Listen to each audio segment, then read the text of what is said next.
El 21 de noviembre de 2007, a plena luz del día, el Cuerpo Técnico de Investigación Criminal y Judicial de la Fiscalía General de Colombia arrestó a un hombre identificado como José Francey Díaz Toro.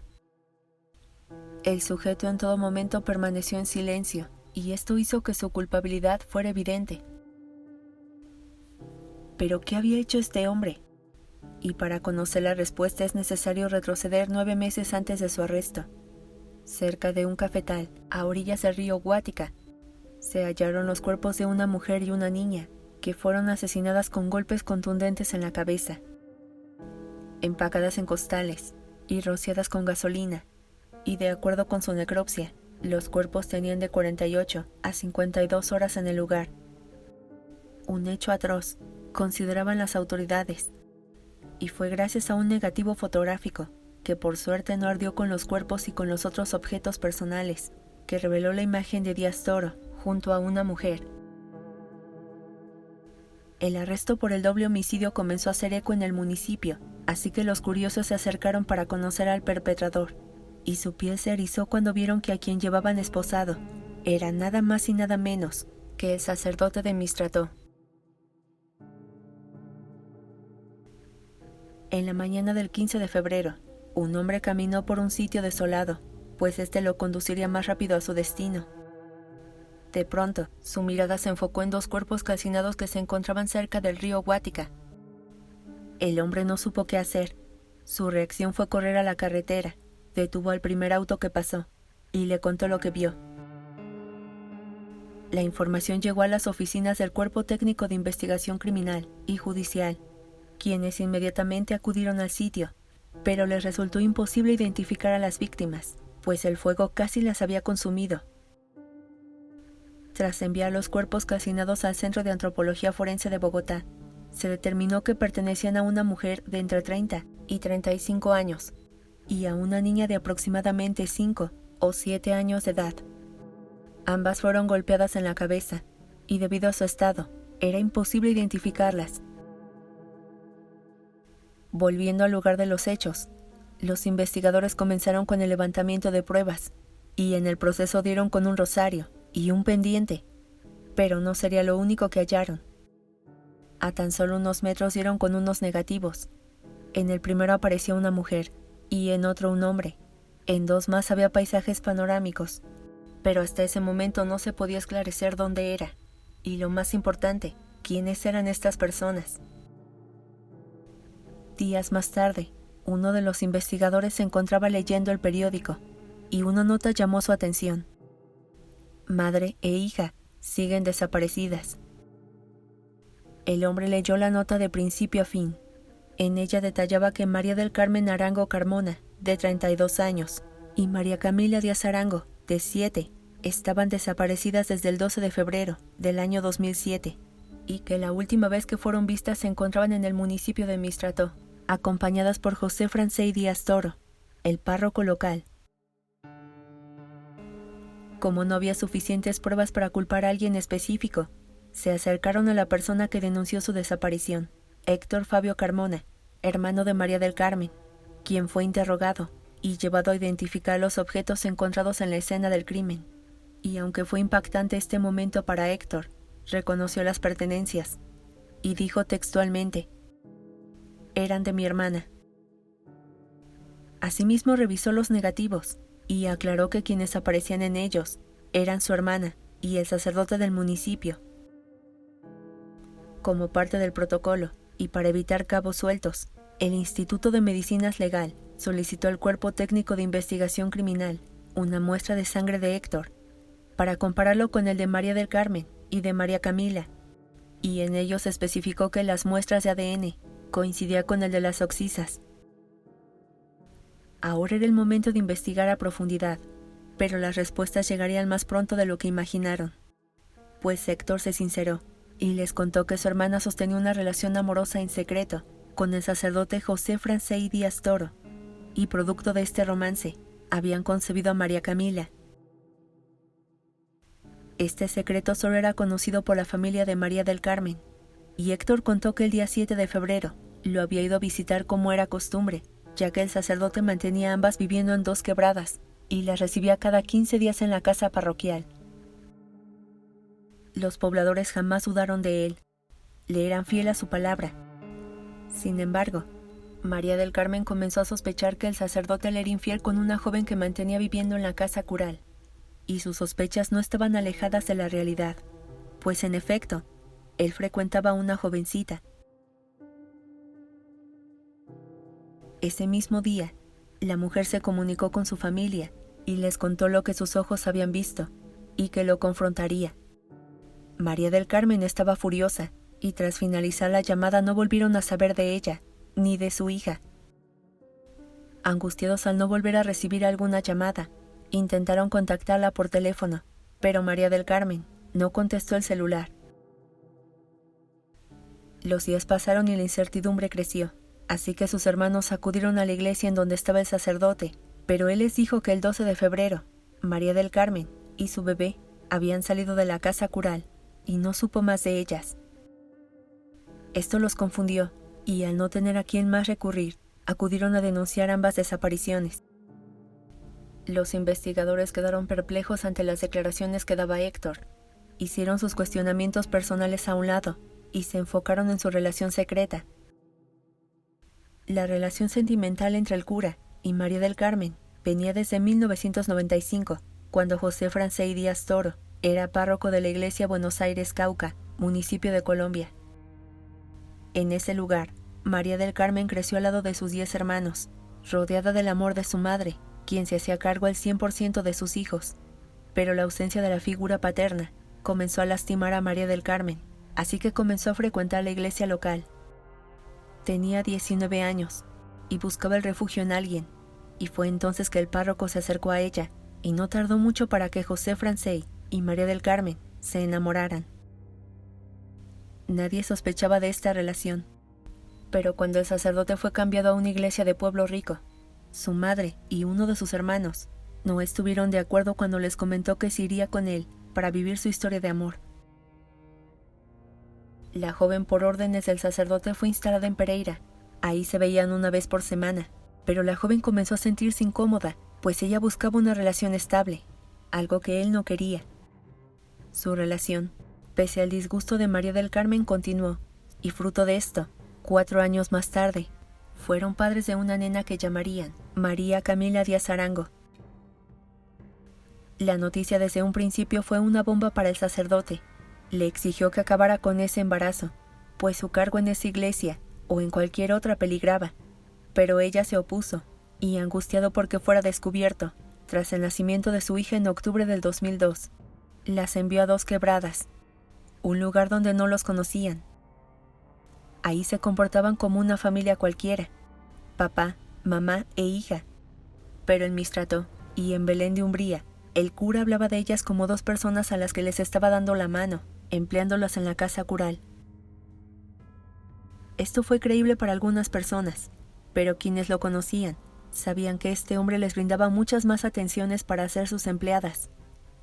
Ellas, a su vez, en Pereira y 2 Quebradas, decían que Díaz Toro era un cuñado o su tío. María Camila llegó a decir que su papá vivía en España y que al ser amigos le enviaba al sacerdote dinero para que no les faltara nada. No satisfecho con su oculta vida marital, Díaz Toro acostumbraba a salir en las noches a municipios vecinos en busca de nuevos romances, y en estas salidas el sepulturero lo secundaba, hasta que María del Carmen se enteró de uno de estos romances y confrontó al cura diciéndole que si no renunciaba al sacerdocio, denunciaría su relación de años así como a su hija en la diócesis. El sacerdote fue enviado a Mistrató, lejos de María del Carmen, pero tras ser avisada que el cura tenía viviendo a una sobrina, María enfureció, pues se daba una idea de lo que este parentesco significaba, y sin avisarle, lo visitó en la casa cural el 7 de febrero. Al llegar solo se encontró con el párroco. Los días transcurrieron, y un secreto fue descubierto por María del Carmen, pues dio con una carta acompañada de una fotografía de una mujer, llamada Andrea. Al abrirla descubrió que era para Díaz Toro, y esto nuevamente la hizo enfurecer y confrontarlo. Pero el sacerdote le aseguró que era de una chica que le agradecía por las atenciones hacia ella y a su familia. Pero como María del Carmen sabía cómo era su cónyuge, No le creyó. María del Carmen estaba harta de sus mentiras, así que lo enfrentó y le dijo que haría pública su relación. Luego llamó a su familia y les explicó lo que haría. Finalizó la llamada y no volverían a saber de su paradero, sino hasta 9 meses después con el hallazgo de sus cuerpos. El caso ya tenía más claridad, pero lo que permitió desenmascarar al culpable fue su trabajadora doméstica, María Eugenia Vergara, quien señaló que en la tarde del 13 de febrero finalizó sus labores, pero se percató de algo inusual, que las escaleras que conducían al segundo nivel al garage estaban lavadas con agua y jabón. Además, cuando entró al cuarto, en donde dormía María Camila, en el segundo piso, había pequeñas manchas de sangre en la puerta, en la manija y en paredes. En el primer piso que conducía a ese cuarto, también había manchas de sangre y un charco de sangre al lado de bolsas de plástico, así como palos de madera, que de igual forma estaban manchados de sangre. Cuando subió al tercer piso se percató que los barandales que conducían al cuarto en donde dormía el sacerdote estaban sucios de manchas rojas. La mujer no entendía qué sucedía. Buscó al sacerdote para preguntarle si se había lastimado, pero tras hallar las sábanas que días atrás había colocado en la cama de María Camila, su corazón latió rápidamente, pues estaban dentro de botes que contenían agua y jabón. Del sacerdote solo recibió órdenes tajantes: limpia y no preguntes, y por si acaso alguien te cuestiona, te callas. María Eugenia acató las órdenes, pero no podía con tantas dudas. Incluso el lavamanos estaba manchado de sangre. ¿Qué había pasado en ese lugar? Pero sería hasta que la noticia de su desaparición comenzó a circular, que decidió hablar y contar que desde que María del Carmen llegó a la casa cural, la joven y el sacerdote discutían por todo. Obviamente esto no les indicaba nada, pero luego recordó que el sacristán, Luis Alberto Bermúdez, le comentó que en la noche del 12 de febrero había entrado a la casa cural a eso de las 10 p.m. y le extrañó porque todas las luces estaban prendidas. Además, el auto del sacerdote no estaba. No le tomó importancia y se acostó a dormir. Pero luego se despertó y le contó a María Eugenia que el sacerdote había vuelto y se cercioró de lo anterior, pues la luz de su cuarto estaba prendida. Esta declaración fue usada por el Cuerpo Técnico de Investigación Criminal, quien solicitó el 12 de noviembre de 2007 una orden para registrar la casa cural. Una vez que fue concedida por un juez, los investigadores usaron rayos ultravioleta para detectar manchas hemáticas, y para su sorpresa, desde el primer hasta el tercer piso, se hallaron restos de sangre. El sacerdote fue aprehendido por homicidio agravado, a la vista de muchos feligreses, que seguían insistiendo que era buena gente, mientras que otros decían: ¿cómo fue capaz de disimular todo eso? Su arresto fue en una cafetería en Mistrato, y aunque el sacerdote negó las acusaciones, quedó detenido hasta que las investigaciones concluyeran, y una vez que el Instituto de Medicina Forense dictaminó que el ADN encontrado en la casa parroquial pertenecía a las Oxisas, el juicio inició. En 2008, el párroco seguía firme en su inocencia, y esto se prolongó en 5 audiencias. Pero una vez que se presentaron todas las pruebas y testimonios, no tuvo más remedio que llegar a un acuerdo de aceptación. Él contaría todo a través de una carta, pero a cambio su condena no sería tan grave, pues no lo había hecho solo.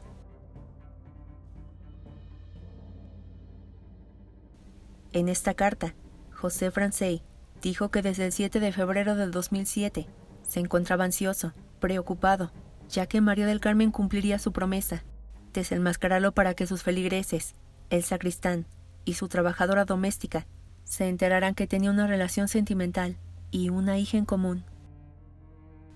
María del Carmen salía y entraba de la iglesia para que las personas murmuraran: ¿qué hacía ella ahí? Pero esto culminaría el 12 de febrero, cuando discutieron fuertemente por la mañana. Luego ofició una ceremonia religiosa, y al volver a la casa cural, comenzó a planear los asesinatos. En la carta contó que este secreto fue revelado al sepulturero de la parroquia, Jorge Antonio Morales, quien a eso de las 8 de la noche subió acompañado por el sacerdote hasta el tercer piso, en donde se alojaba María del Carmen. María del Carmen y Jorge Antonio se saludaron. El sacerdote, sin decir nada, giró y se fue. Únicamente escuchó 2 golpes secos, seguido de la caída de una persona de las escaleras. María del Carmen recibió 2 golpes en la parte frontal del cráneo, y era ella quien había caído de las escaleras. El sacerdote estaba en shock, no supo cómo reaccionar, y luego de unos segundos vio a Jorge Antonio bajar las escaleras y entrar al cuarto de María Camila, quien dormía en el segundo piso. De igual manera solo escuchó 2 golpes secos, y tras concluir, salió del cuarto con una maceta de albañil. El sacerdote no supo qué hacer, solo ayudó a Jorge Antonio a meter los cuerpos en bolsas oscuras. Los subieron al auto que pertenecía a la parroquia, partieron a Belén, luego se desviaron hacia el río Guática, bajaron los cuerpos y les prendieron fuego con gasolina y un fósforo. 4 horas les llevó realizar este macabro crimen. Sin decir una sola palabra partieron a sus respectivas viviendas. Y ahora era el turno de limpiar toda evidencia. Pero como el sacerdote seguía en shock, olvidó limpiar a detalle. Cabe destacar que después de los homicidios, el sacerdote siguió oficiando misas y hasta celebró unos 15 años. Pero sus feligreses comentaron que se le veía raro, pensativo, pero nunca nervioso. José Francey Díaz Toro fue condenado en junio de 2008 a 23 años en prisión por su complicidad en el homicidio de su cónyuge y de su hija, y aunque había llegado a un acuerdo con la Fiscalía de reducir su sentencia si contaba la verdad, esto no procedió, ya que para entonces estaba la Ley 1098, la cual prohíbe otorgar una reducción de condena si hay una víctima menor de edad. De esta manera, el 5 de junio de 2013, el Tribunal de Belén de Umbría condenó a José Francey Díaz a 45 años y 10 meses en prisión. Por supuesto que Jorge Antonio Morales no se quedaría sin pagar su crimen. El 4 de julio de 2008, el Mistrató recibió 17 años y 2 meses como sentencia por coautor de los asesinatos. La Iglesia Católica fue obligada a pagar 600 millones de pesos colombianos a la familia de las víctimas, debido a que este crimen se dio por falta de cuidado o de dirección. Y aunque las sentencias tampoco dejaron contentas a la familia de las víctimas, el abogado defensor prometió una apelación en un futuro. Y ante esto, la Fiscalía dijo que trabajaría para que la condena final fuera de 60 años para el párroco. Si te gustó el video, por favor regálame un like y compártelo con tu familia y amigos. Me ayudarías mucho. Yo soy Laura y te espero en el próximo video con una historia nueva, que seguramente será aún más estremecedora. Hasta la próxima.